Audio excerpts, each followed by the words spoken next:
I've come into this from a technology neutral perspective. I am convinced that the wind and solar only is a non-starter. The rest of the mix. I don't have a very strong view on how, but I don't disagree with you that nuclear should play a very important role, and where possible, hydro as well. The Rational View is a weekly series hosted by me, Dr. Alan Scott, providing a rational, evidence-based perspective on important societal issues. Hello and welcome to another episode of The Rational View. I'm your host, Dr. Al Scott.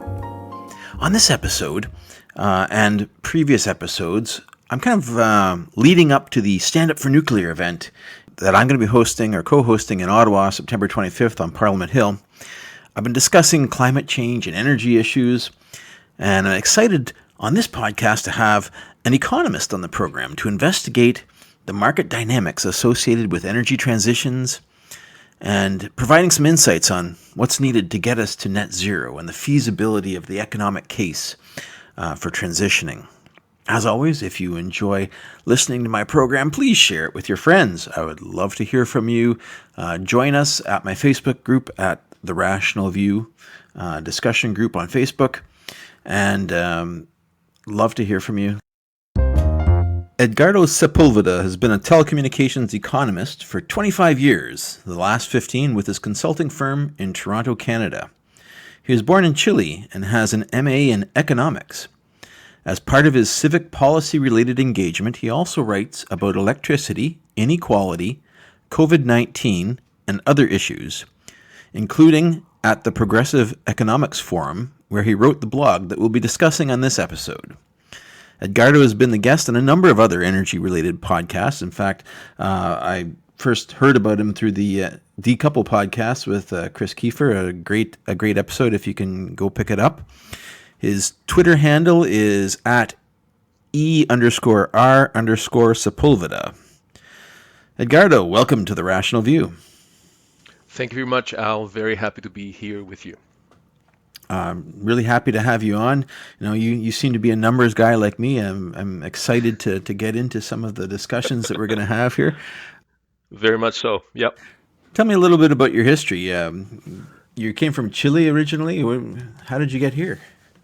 That's going back a ways, but yeah, in the 70s, my parents immigrated, and so I went to high school here in Toronto and did all my post-secondary education out here in BC, also in Ontario, and then I straight out of school started working for Bell Canada in their economics department, which is a great way to learn about the practical use of economics and to learn about regulated capital-intensive industries such as telecommunications, but also, as it turns out, a very useful way to learn about the electricity sector and also the energy sector generally. So I've been an independent consultant for 15 years, consultant generally for 25 years, and then I guess about 5 years ago, those of us who live in Ontario, Canada, will recognize that there was a huge political outcry associated with increasing electricity prices in Ontario, and people were asking me, "You're an economist. What's all this about?" And I would kind of like shrug my shoulders and say, "Not my field, not my sector." And then I kind of decided that I should learn about it, and so I took it upon myself to start reading about it, start researching, and then ultimately start writing about it. And so about 5 years ago, I started blogging on the electricity sector in Ontario from an economics and regulatory perspective, because I thought, and I still think that is an area that is underrepresented in the policy debate. And so I went to the Ontario legislature to testify on a number of issues related to the Ontario electricity sector. And then what I did, Al, about 2 years ago, I started to think about what the electricity sector was and how it could help us with decarbonization, with the climate crisis. Okay. And so that's sort of the genesis of this article. It was, again, it's a real bit of a deep dive, wonky, numbers oriented article that basically kind of, it's not that it does its own modeling, but rather it's kind of like the IPCC in terms of you basically summarize what you consider to be credible modeling and kind of try to come to a consensus or understanding of a consensus of what the models are telling you and some of the societal and policy trade-offs involved with that modeling. Okay, so this is a blog. Where can we find this blog if people want to read your work? Yeah, well, it's on the Progressive Economic Forum, and it's called Electrification and Climate: Scale of the Challenge. Sure. So what's the Progressive Economics Forum? It's just what it sounds like. It was something established by a series of progressive economists, I guess about maybe 10, 12 years ago. And it was a very active forum where a series of bloggers would write down their research and engage in the policy debate in Canada and specifically certain provinces, to try to put their views and research into the political fray. And I've been blogging there for about 5 years. It's just a series of people who are publicly oriented economists, progressives in Canada who are writing about the issues that matter. It sounds very interesting to me and also to the listeners here. I've been, looking for economists. I don't have a lot of economist contacts, and ever since I did the articles on universal basic income and wage gap and all that sort of stuff. I've been looking for economists. So I'm going to have you back to talk about that. But today we want to talk a little bit about electrification, and your blog is talking about that. And I think the work that you've been doing, I read it. It's relatively important, and I think it needs to be more discussed at large. The sort of conclusions that you've reached and the things that you found out just aren't visible, I think, in the discourse in society, and need to be, because the clock is ticking on energy transitions, and we need to go into this transition with our eyes open and have a viable plan to handle it. And people just are all still in buzzword mode in terms of the election. Canada's having a federal election now. For those of you who don't know that, we're having a federal election on September 20th, and of course the issues are who has the brighter smile, and it just kills me. We just need Yeah, to who's better on social media, exactly. yeah, who has the better Twitch or Twitter or whatever videos. So, I don't want us to end up like Ontario as a country and the GEA wasting billions on the wrong solution. And so we need to think ahead and plan, and we need to ask our representatives what they are going to do for us. Now, sure, power is a provincial issue, but I think federally we need to have leadership at the federal level on where this should be going. So can you maybe briefly outline what you've learned in your research, and then we can start from there? Sure. Yeah. So again, the background is, I'm coming at this from a regulatory policy perspective. Increasingly more knowledgeable about the Ontario electricity sector, and so I wanted to branch out, and I wanted to look at the manner in which the electricity sector and the role that the electricity sector can play in a decarbonization strategy in Canada and also globally as well. And so I didn't want to reinvent the wheel, but like what you're saying, Al, I also believe that this is an area that is underappreciated, and so I wanted to learn about it myself. And the best way I find that I learn is actually doing the research and writing it up and making sure that when people say, "Oh, you're wrong, you missed that," etc. So it's a way of kind of peer review.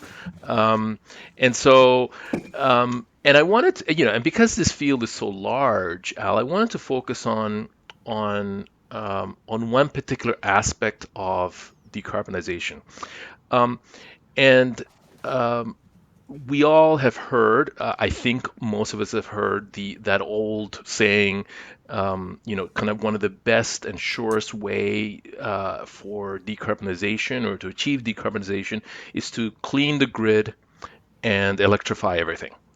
You've probably heard that. And basically what that means is um, let's use non-polluting, non-emission generation sources, and then in the grid, so clean it up, and then electrify everything, which is to say, you know, uh, um, residential transportation, industrial processes that are currently use fossil fuels for their energy needs is to use electricity instead. But I think what people forgot in that saying is to grow the grid, right? So really, that saying should be clean and grow the grid and electrify everything, because the underappreciated portion of this is that there's no free lunch.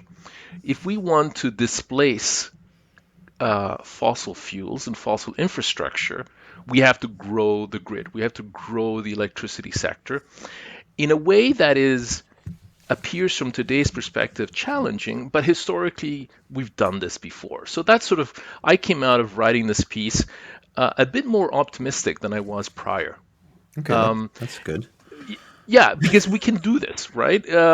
But so the focus of the piece is on the how much. There's Hmm. a series of debates, Al, that we can also talk about. Is like who's going to do it, right? How is it going to be done? The what of it? That is to say, should we be looking at the base load? Should we be looking at the intermittence? Should we be looking at nuclear? And at what price? I started the blog with a bit of a thought experiment just to kind of make sure that people understand, what the building blocks of these kinds of models are. Sure. So the thought experiment was internal combustion engines, right? Hmm. Industrial combustion engine cars, and what the industrial classifications call light duty vehicles, right? Okay. And so um, they're about in Canada, there are about 24 million light duty vehicles. And on average, each is driven about 16,000 kilometers Per year. per year, per year. And so in the technical, transportation planning and all that kind of stuff, they refer to these as vehicle kilometers traveled, VKTs, right? And so you multiply 24 million by 16,000, what you get is 384 billion VKTs, vehicle kilometers traveled, right? Mm-hmm. Um, and so we think of that as the services, that is the number of people traveling per vehicle per kilometer per year, the vehicle services, the services that are provided to us right now by the gasoline and diesel infrastructure that drives those light duty vehicles. Okay. So the thought experiment is, all right, one day to the next, it's not going to happen one day to the next. What would happen if we said, okay, we're going to displace each of those 384 billion VKTs and turn them all into electric vehicles, 100% non-polluting electric vehicles. Right. So the feds have So, announced they're going to ban the sale of gas-powered cars by 2035. We're all right, going to be in EVs right. in the next decade.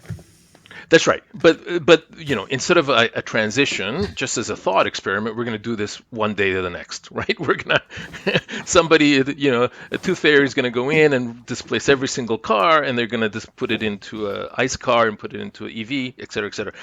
Okay. But this gives you a sense of the process that these modelers undertake to be able to kind of estimate these parameters.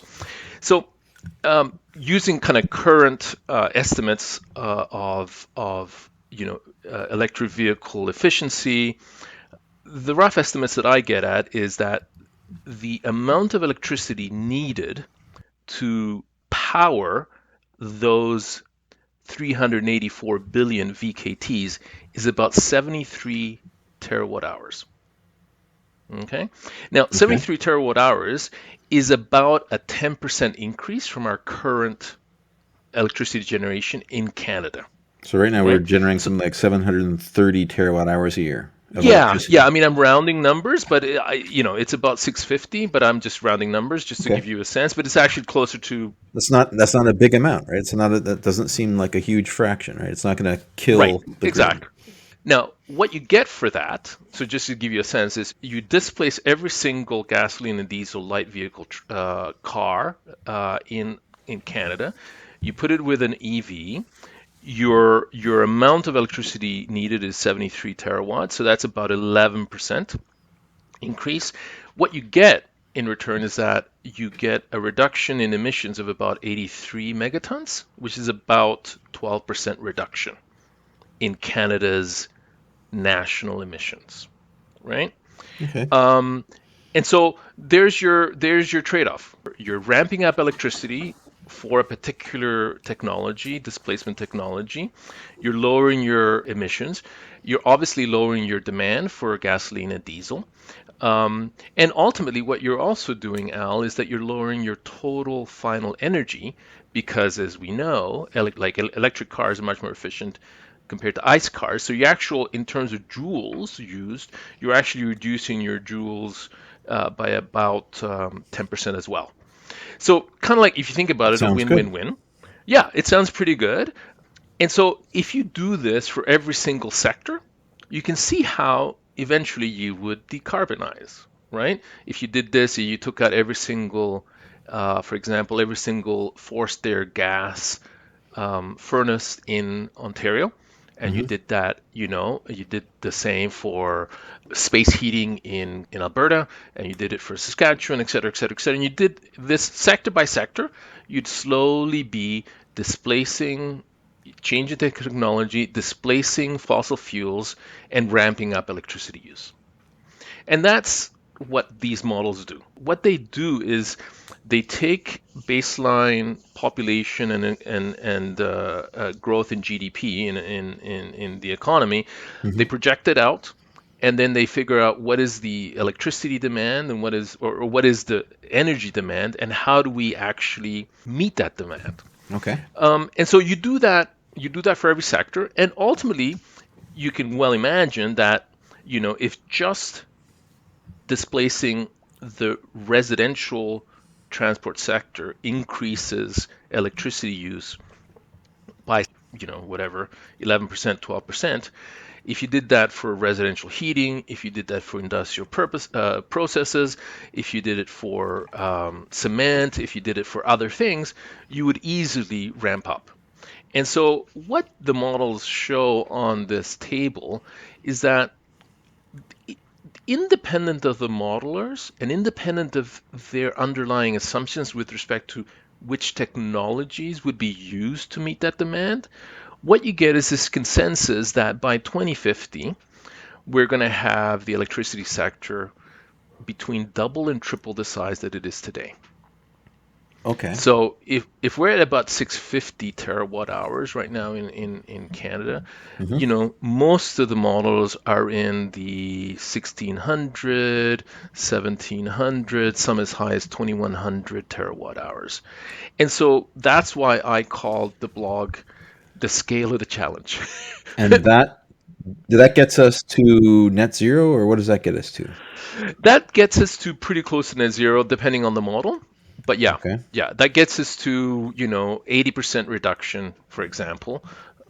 There are going to be some sectors, as we know, that are going to be very difficult to electrify, and so you're going to have to use other approaches to get to that.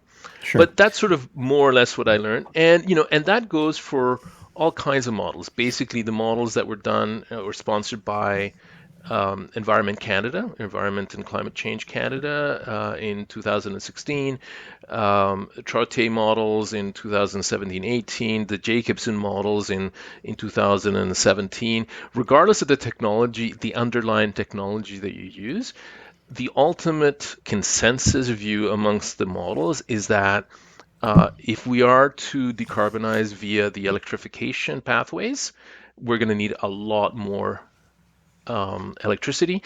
And I think many people don't recognize that. And certainly, we're not meeting the challenge either from a policy perspective or a societal perspective, Al. And that's why I wrote this. And that's why you and I are in this advocacy space to try to get our point of view across that there is this urgency, but we're not meeting the challenge now. Certainly, no one expects, like, if you actually look at what the policymakers and regulatory authorities and actual power producers of today are talking about, we're never even close to these doubling or tripling of numbers. I think if you listen to a lot of the discussion these days, it really is in a bit of a fantasy land where people just say we're just going to cut back a little bit. We're maybe going to go vegetarian and not use plastic straws, and that should get us there. But that's really a fantasy because we need to double or triple the grid, and we're going to be saving energy overall by doing this because, as you say, moving to electrification is much more efficient in terms of a use of energy at the end in a lot of cases. So we're actually going to be saving a significant fraction of our energy production by doing this. The other question that maybe I should ask at this point, just get your opinion on it. I've talked to a lot of people that have been thinking about green hydrogen and synth fuels Mm-hmm, as an mm-hmm, option to mm-hmm. decarbonization, which doesn't require so much changeover of infrastructure.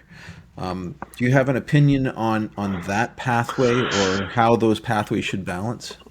I haven't really studied that particular aspect, Al, but you know, the hydrogen is going to also require energy, right? It's going to require, and whether you use, whatever underlying energy source you need to generate the energy to to make that hydrogen work is going to require a lot more. In fact, Yes. a high hydrogen, if you, again, these models that I'm presenting here are basically what I'm going to call kind of like the mid or median models, either produced by the IPCC or the NREL in the United States, or some of these private sector research institutes. Um, each one of them has many variations, right? Thousands of variations, and one of them, usually the highest one, is the high hydrogen, because it is a very energy intensive fuel Yeah. Yeah. source, right? Exactly. You're not going to have the efficiency that you do the electrification, I think, is the most efficient route overall in terms of energy usage, but it's the synth fuel one is the least intrusive in terms of Right. infrastructure replacement, but it's Yeah. energy. Yeah. It's much more energy intensive. So in both cases, we have this common thread of we need more clean energy, and That's right. the scale of it is at least twice, probably three times the electrical production we currently have. And that's, I think, the That key take home message from this work is that we need to, everyone should be talking about how are we going to do this. that's right. And the other thing that I do in the blog, there's two other things that I do. One of them is to place it in historical perspective. And the other thing is to start talking about some of the things that will not work. Okay. The historical perspective is important. I did a lot of economic history, and it's important to kind of be able to place ourselves and our challenges beyond what is today, the presentism that we're all focused on. Oh, no one has ever faced these kinds of challenges ever in history before, and we have to reinvent the wheel, right? And so the first thing to do is, like, what have we done in the past, right? And so one of the things I did is I went back in the graphs. I went back to 1945. But the important thing to realize is this: is that the challenge of doubling or tripling the grid seems overwhelming in today's perspective, right? And the reason being is that for the time that most of us have been alive, electricity has been a pretty stable commodity in most of the industrialized developed world, right? It hasn't been growing a great deal.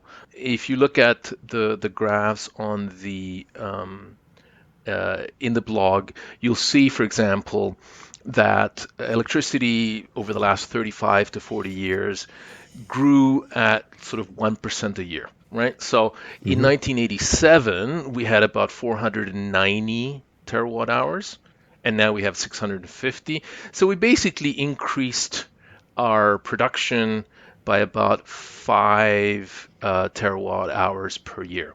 So, for example, Site C Site C in BC, 5 terawatt hours, right? Mm-hmm. Muskrat Mm-hmm. Falls in that's coming online now in Newfoundland. If we lose Pickering, right, that's 23 terawatt hours, right? So that would Yeah, be it's a huge. net loss, right? Huge loss. But that is about a 1% increase. But if you look at what we did after Second World War in Canada, we increased the grid by 6% a year, right? And 6% a year basically means a doubling every 13 years, right? And if we want to double or triple our electricity to 2050, we only have to grow by 3.5%. Every So year. the growth every year. So the growth rates associated with the challenge of electrification, we've achieved those in not the distant past. We haven't come close to that in the last 30 or 40 years. But after Second World War, we were growing at 6% a year over decades. Mm-hmm. And so the idea, and if you go even before that, in the 1910s, 1920s, we were growing at 12 or 13%. We were doubling every 6 or 7 years. So it's important to note that while conceptually, because we're not used to growing things anymore in Canada, in the West generally, things seem difficult. There's always opposition to something or another. It's difficult to build Site C. It's difficult to build SMRs. It's difficult to refurbish Pickering. There's opposition coming from people who don't want things built, right? And you have that, and you see the actual numbers that we're not building out our infrastructure in the way we used to. It would seem difficult. But one of the things I wanted to come out of this is like, have we done this in the past? And the answer is yes, and we've done it double or triple what the challenge is for us.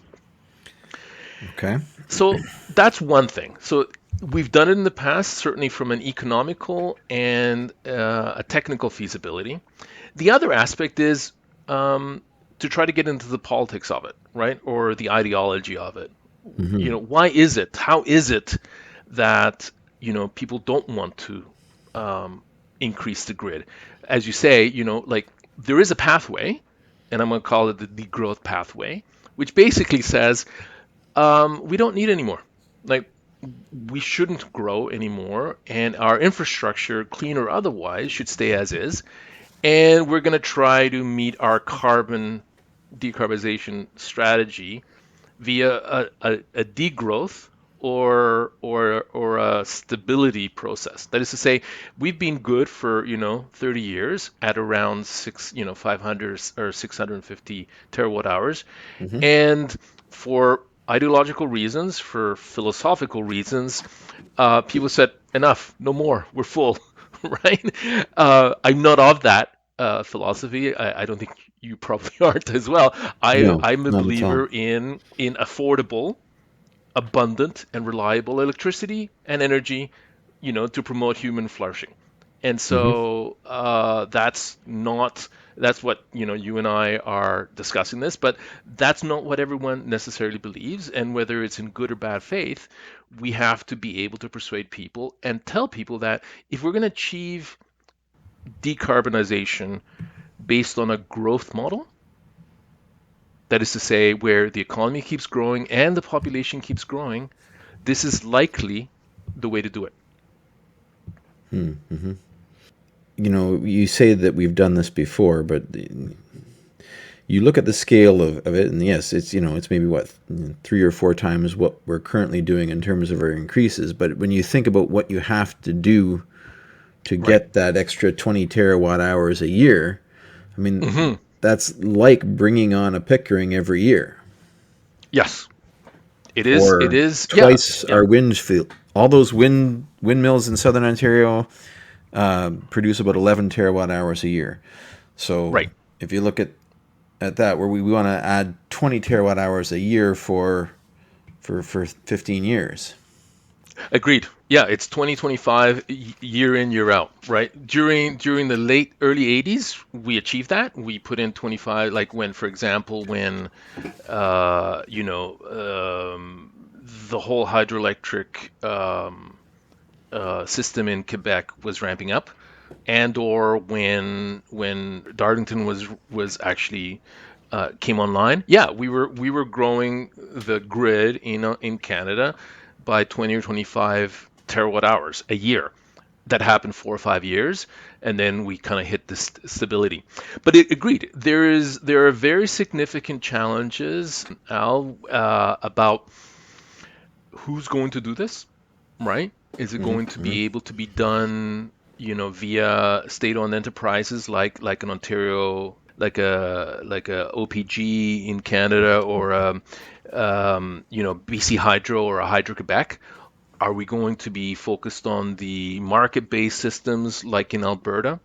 What other mechanisms are there to promote this through carbon taxes, mandates, a whole series of other issues related to, if this is our goal, how do we achieve it? And is there even a consensus to achieve it? And I don't think there is. That's the other challenge. I It's a don't good think there's a point. consensus because there's a lot of people who would say, I'm this blog is about growth.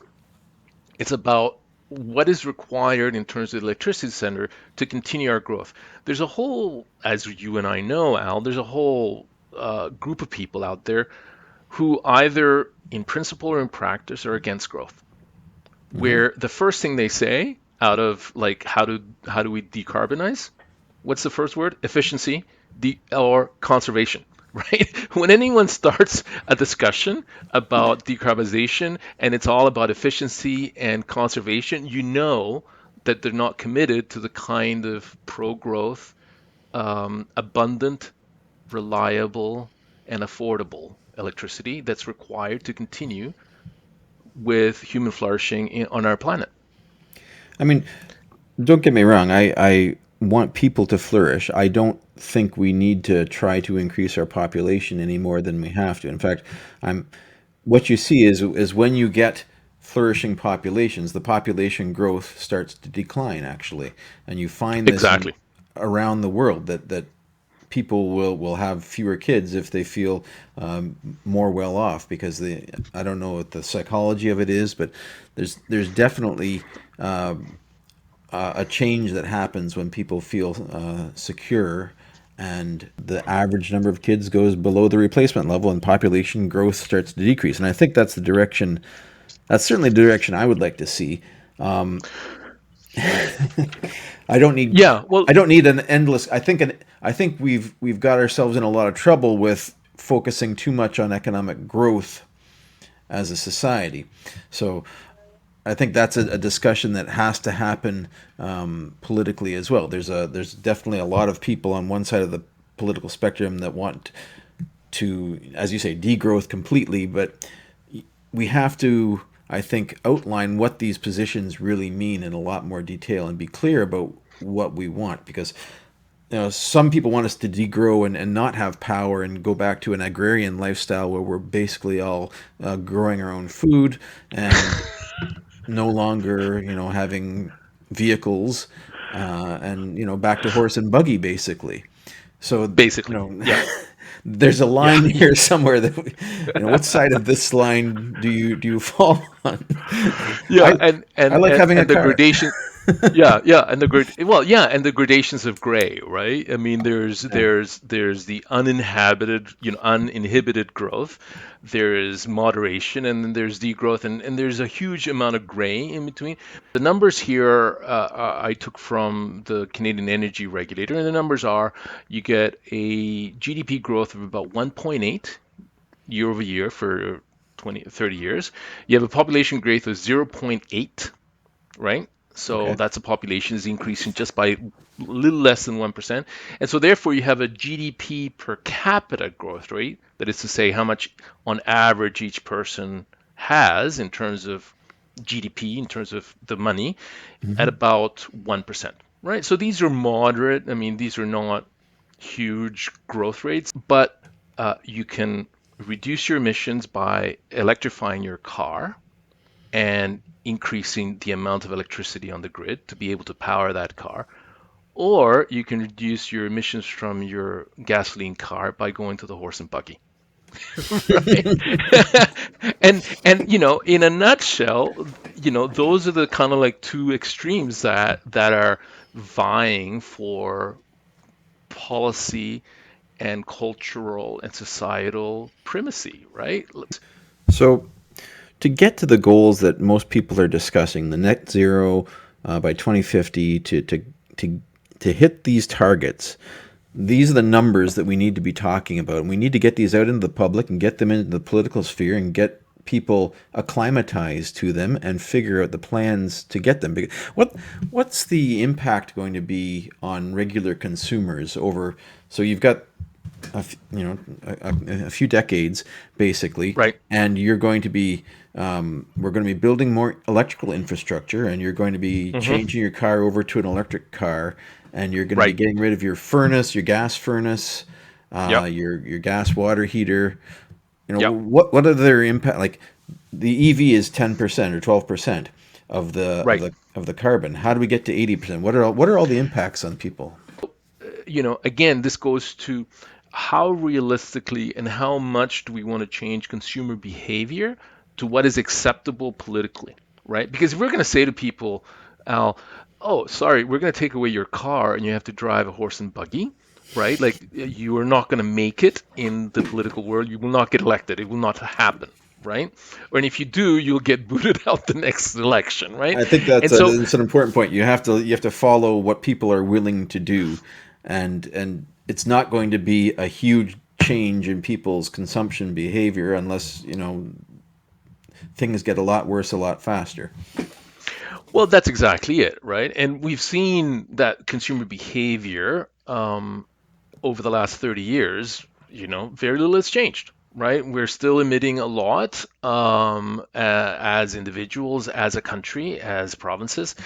And so the idea of what is palatable in terms of a policy debate versus what's doable and what's sustainable are two very different things. Like, for example, I mean, again, going back to the car, the political promises are that, no new cars will be sold that are not EV, right? But that doesn't talk about the whole fleet of existing cars, right? And certainly that doesn't talk about, the mandates of putting these out. Like, do you say to people, actually, you can't buy a new car, you have to give up your old car, right? There's the whole process of infrastructure to be able to power those cars. I mean, we're talking about, the plug-in charges, et cetera, at home, right? Those Hmm. are costs. We haven't talked about what would happen to the workers that are right now working in the oil fields or the oil sands or in the refineries for the equivalent of all that oil that gets transformed into gasoline and diesel, and that are going to be out of work, right? So Hmm. that's, we have to think about those workers and those companies that are going to be basically displaced, plus all the people who are actually making right now internal combustion engine cars, right? And so there's serious societal questions that are rising, and this is in a small scale. This is 10% of the transformation. We're not even getting to the 80% of transformation, right? Because there's you and I, and we're going to have to buy a new car. It's going to be electric, but there's a lot of people who are involved in the processes to be able to, for example, how many people are employed in Canada in gas stations right now? Probably tens of thousands, hundreds of thousands. Those are all going to be without a job, right? And so we have to manage that transition. So, as per most policy changes, there's going to be net benefits, Most of us are going to benefit because electric cars have a longer life, they're more efficient, and our net costs prices could potentially go down if electricity prices remain low, right? And this is a key issue, right? We actually could be saving money um, if we manage this transition where we have abundant, reliable, and affordable electricity. In Ontario Yes. right now, that's not the case. There's a very disincentive to buy an EV because electricity prices are so darn high, right? There's a disincentive, and I was interviewed a couple of months ago on this. There's a disincentive to use an electric heat pump or do heat your home with electricity, non-polluting, rather than gas, because gas is so cheap and electricity is so Electric expensive. bills have So gone there's through the no roof. incentive. That's right. So there's no incentive to do this. That's why you need electricity to be cheap, so that people are incented to actually uh, uh, buy their own, in their next big purchase, think about going for an electrically driven technology. And the other thing that I'm always very concerned about is that the equity aspect of it. Right now, we know that solar panels in Canada, as it is in most of the world, are predominantly used by the top quintile income shares, and the prices, and they are subsidized in effect by the rest of the ratepayers. And so what you have is this reverse Robin Hood, where all ratepayers are subsidizing a very expensive technology that is predominantly used by high income households. Is that subsidization through incentives? That's right, through the FIT, for example, right? Yeah. The FIT is the feed-in tariff that was used in Ontario to promote solar and wind, as it has been in Germany, as it has been in California. The studies are numerous to show that it's predominantly high-income households who have the capital and the actual building to be able to put up a solar panel, who Hmm. are subsidized through above cost pricing when they put that electricity into the grid. And the subsidy comes from either other ratepayers, or in the case in Ontario, other ratepayers and other taxpayers. So again, you have this process where the transition doesn't look very good right now. It is not happening, and where it is happening, it drives inequality, right? It also has all kinds of other bad effects in terms of that, no one wants anything done anywhere, right? As Ted Nordhaus was talking about, that everything has moved from NIMBYism, not in my backyard, Hmm. to not in anyone's backyard, right? That we don't want built anything anywhere, right? Because we don't believe in the pathway that we can grow our way out of the decarbonization process. The only pathway that many of the other group says is that we can only degrowth out of a pathway. Well, I mean, and that's a rational position, though. If you look at people in Ontario, ratepayers in Ontario, the power file has been so bungled in Ontario that people say, okay, well we've added all these windmills and all these solar panels, and the price has gone through the roof, and we know that nuclear is more expensive because people keep telling us that. Right. So there's no way to do this, right? Most rational people are sitting at home saying we cannot increase electricity because it's going to drive our bills through the roof. Because obviously, if solar and wind, the cheapest things in the market, have driven our bills up so much, and there's no way we're going to pay for nuclear. So Exactly. Yep. Yep. this is why Yep. No, public it's is it. against it, right? Yep. Yeah. Among other things. Yeah. Yeah. Agreed. They don't believe that this is the way to do it. But the other thing is that the alternative is, I don't think they're aware. Most people are aware of what is the alternative to going to a horse and buggy, right? I mean, again, I'm exaggerating for effect, right? But the horse and buggy is the alternative. And so, anyway, that's why I put this up. I think these are important issues. And this is certainly before. I started getting more and more involved in the technology side, and this blog is very tech neutral, right? I talk about it. There is one other thing that is also very important and kind of gets at Al, the kind of like conundrum and policy debate. So one of the things that people who are 100% renewable oriented, one of the things they talk about that are very pro is solar panels. Because it's distributed, it's not centralized, it's owned. Um, and so I did another thought experiment that I include in the blog, and um, I took I took every single residential rooftop in Canada, including apartments, and you said, how much would we be able to generate if every single residential rooftop in Canada had an average sized solar panel array, Okay. right? My own calculations came out with about a 100 terawatt hours. The calculations by Jacobson are about 125. So anyway, it's about 100 to 125 given current technology right now in Canada. So if you are of the view that we don't need to grow the grid, that we don't want Site C, we don't Muskrat Flats, you can do away with Pickering, and we can make it all up by solar panels, right? Now, you Okay. and I know, Al, that there's serious engineering issues with that in terms of firming it up, et cetera, storage. But I wanted Cost. to do this as an experiment, right? And it's costly, and et cetera, et cetera, et cetera, and it would probably increase inequality even further. But I wanted to do an experiment. So, so if you don't believe that we need to grow by double or triple, but that we can conserve our way out of this, we can degrow our way towards decarbonization.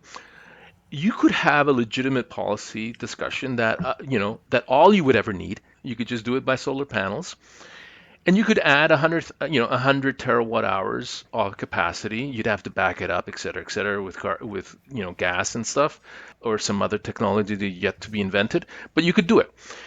But that's 100 terawatts 100 hours. terawatt hours. But we're talking about that you would need to increase the grid from the current 650 to about 1700 or 1800, even 2000. You're talking about another 1,000 to 1,200 terawatt hours.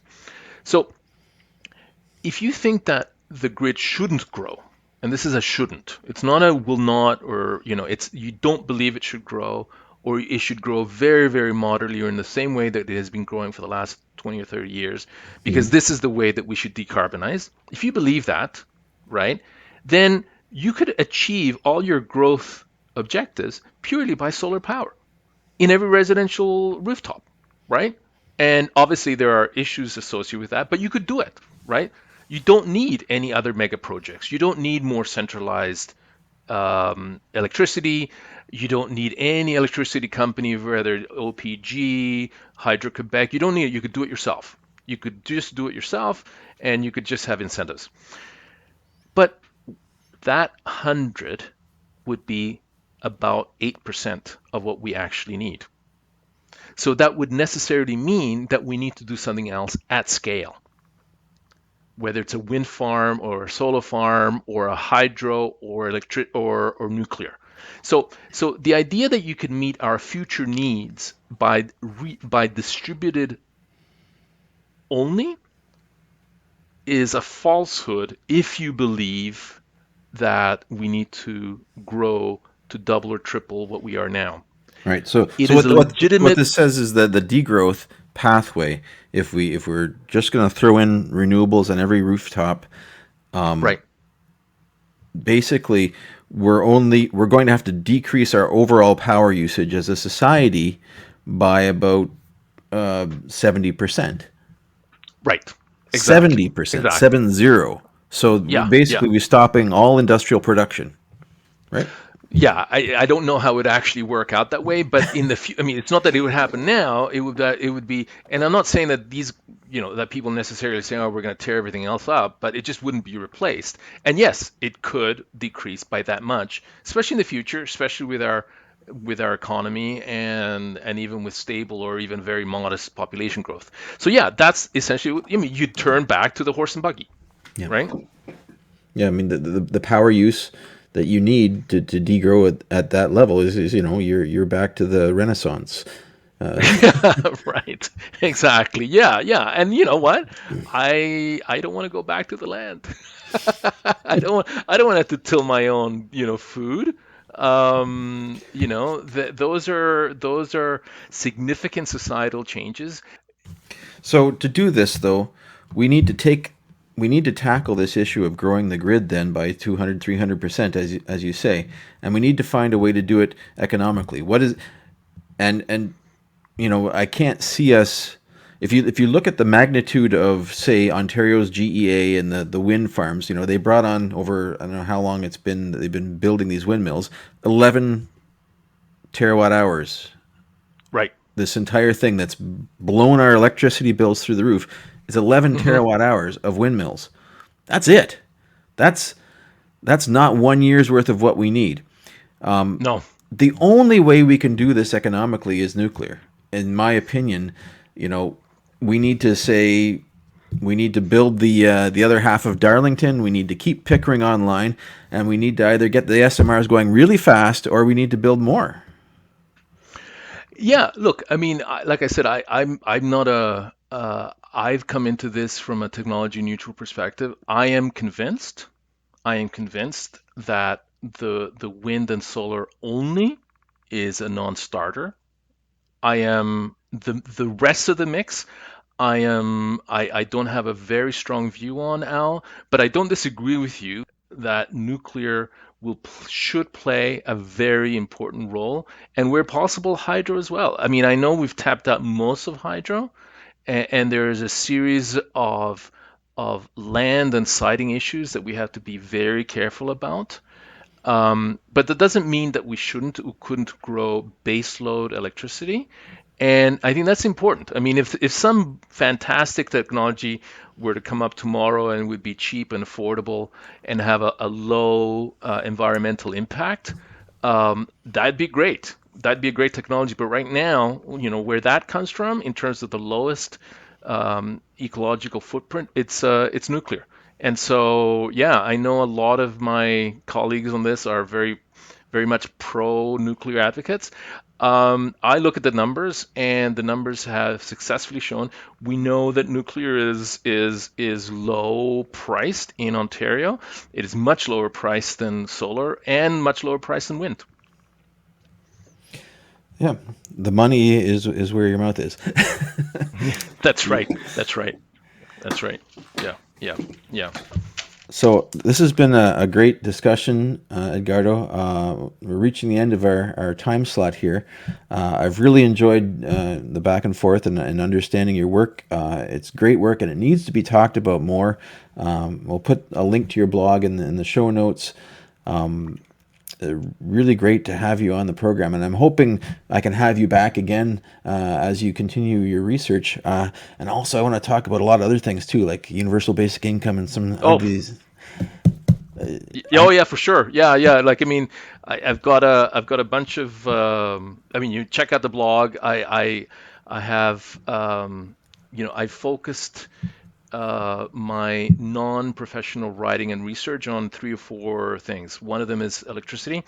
Um, I probably spent about 1,000 hours even before I put pen to paper just researching because I want to wow. be, I want to get it right, and I want to contribute rather than just opine, right? And so the other things that I focus on is inequality, and I know that's something that you've raised in your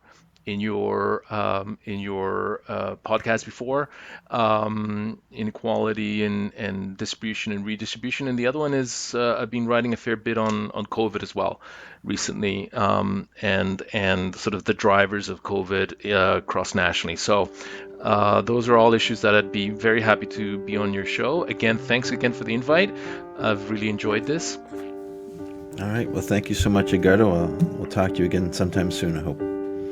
Great.